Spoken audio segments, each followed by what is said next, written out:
जय श्री राम दोस्तों। जब भी भगवान श्री राम का नाम लिया जाता है तो उनके साथ सदैव उनके महान भक्त हनुमान जी का नाम भी अवश्य लिया जाता है।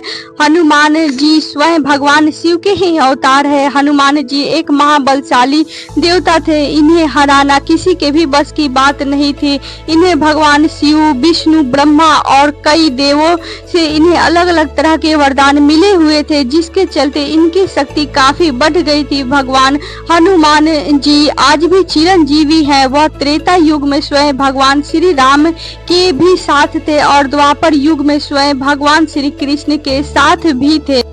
महाभारत में एक नहीं बल्कि सैकड़ों बार हनुमान जी का जिक्र मिलता है। जहां एक बार खुद उन्होंने भीम का घमंड चकनाचूर किया, तो वहीं महाभारत के युद्ध में एक सर्वश्रेष्ठ धनुधारी अर्जुन के रथ के ध्वज पर विराजमान हुए। हम ये सब जानते हैं कि महाबली हनुमान जी ने कई प्रकार से द्वापर युग में अपनी उपस्थिति जाहिर की थी। वो प्रत्यक्ष रूप से भले ही पांडव से एक या दो बार ही मिले थे, लेकिन वो अप्रत्यक्ष रूप से हमेशा उनके साथ ही थे, जिसके साथ स्वयं भगवान श्री कृष्ण खड़े हो। आखिर उनके पास भगवान हनुमान जी क्यों नहीं जाएंगे? क्योंकि भगवान श्री कृष्ण पहले श्री राम ही थे। वही द्वारका में भी कई बार भगवान हनुमान का जिक्र मिलता है, जहां स्वयं भगवान श्री कृष्ण ने उन्हें आमंत्रित किया था। वह भी सिर्फ और सिर्फ अपनी पत्नी सत्यभामा और सुदर्शन और गुरु बलराम का घमंड चकनाचूर करने के लिए।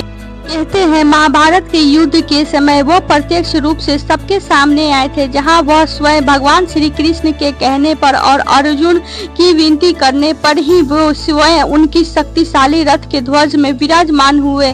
इससे अर्जुन की शक्ति और भी कई गुना बढ़ गई थी, क्योंकि इससे उनका रथ किसी भी साधारण या दिव्य शक्ति से चकनाचूर नहीं हो सकता था। लेकिन महाभारत का युद्ध खत्म होने के पश्चात वो वापस अपने पुनः स्थान पर चले गए थे, जहां वह सदैव भगवान श्री राम का जाप करते रहते थे। महाभारत का युद्ध अधर्म पे धर्म की विजय का प्रतीक, जहां पर भगवान श्री कृष्ण ने कूटनीति और अपने तपो बल के कारण अधर्मियों का नाश कर दिया था और धरती से सभी अधर्मियों को मिटा दिया था। जिसके बाद उन्होंने अंत में अपना शरीर त्याग कर वैकुंठ धाम की तरफ प्रस्थान करने का निश्चय किया और महाभारत खत्म होने के 36 वर्ष बाद स्वयं भगवान श्री कृष्ण ने अपना देह त्याग दिया था। इसके पीछे वे भी पूर्व जन्म के त्रेता युग के समय वो श्राप मौजूद था, जो स्वयं बाली की पत्नी ने उन्हें दिया था। और वो बाली ही था जो एक शिकारी के रूप में आकर भगवान श्री कृष्ण के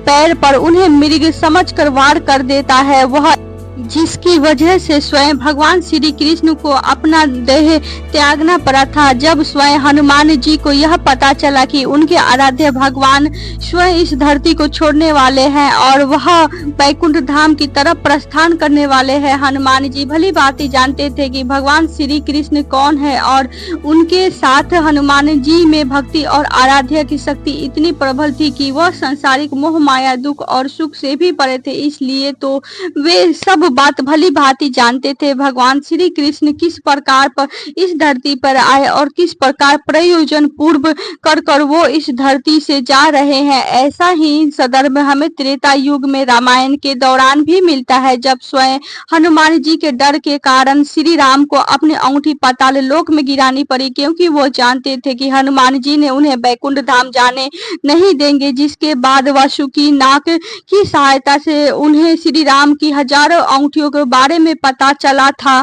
दोस्तों, हनुमान जी भगवान श्री कृष्ण से मिलने नहीं आए थे। हनुमान जी सदैव भगवान श्री राम का निरंतर जाप करते रहते थे। उनके मन में केवल श्री राम ही मौजूद है।